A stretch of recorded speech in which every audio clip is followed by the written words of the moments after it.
Assalamualaikum warahmatullahi wabarakatuh. Kami dari kelompok 3 mata kuliah statistik akan mempresentasikan tentang dampak belanja online terhadap kepuasan pembeli. Kelompok kami beranggotakan Azril Mohsen Esmali, Dea Labita Safina, dan saya sendiri Rizka Nurhasanah. Cara menentukan judul penelitian kuantitatif. Yang pertama, menentukan masalah.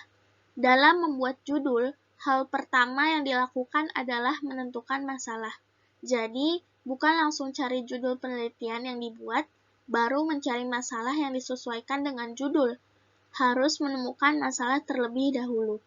Penelitian yang bagus adalah penelitian yang muncul dari masalah yang ada di sekitar kita. Masalah adalah ketimpangan antara kondisi yang diharapkan atau kondisi ideal dengan kondisi yang terjadi atau kondisi sebenarnya. Misalnya adalah seorang guru berharap nilai rata-rata siswa kelas 5 pada mata pelajaran IPA materi ciri-ciri khusus makhluk hidup di atas KKM. Namun, setelah dilakukan penelitian, nilai rata-rata siswa ternyata di bawah KKM, yaitu dengan nilai 57 dan sedangkan KKM-nya adalah 70.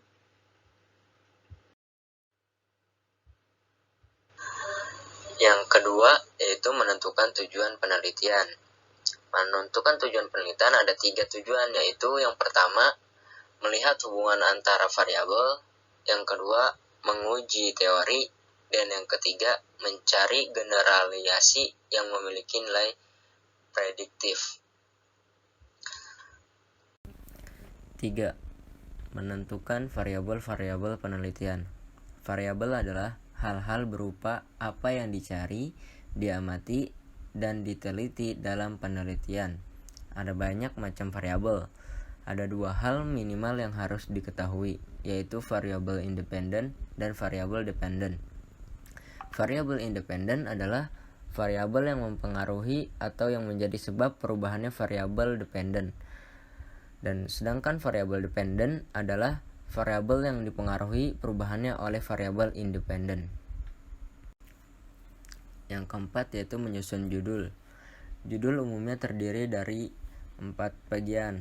Yang pertama, ada kata yang mewakili tujuan penelitian seperti dampak. Yang kedua, variabel 1 yaitu membahas tentang belanja online. Yang ketiga, variabel 2 membahas tentang kepuasan pembelian, ya. Dan yang keempat, objek yang diteliti yaitu mahasiswa PAI. Baik, selanjutnya adalah cara membuat latar belakang.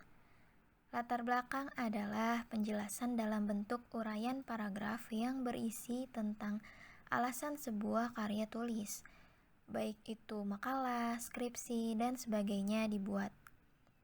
Oleh karena itu, diperlukan alur pemikiran yang jelas dalam membuat latar belakang.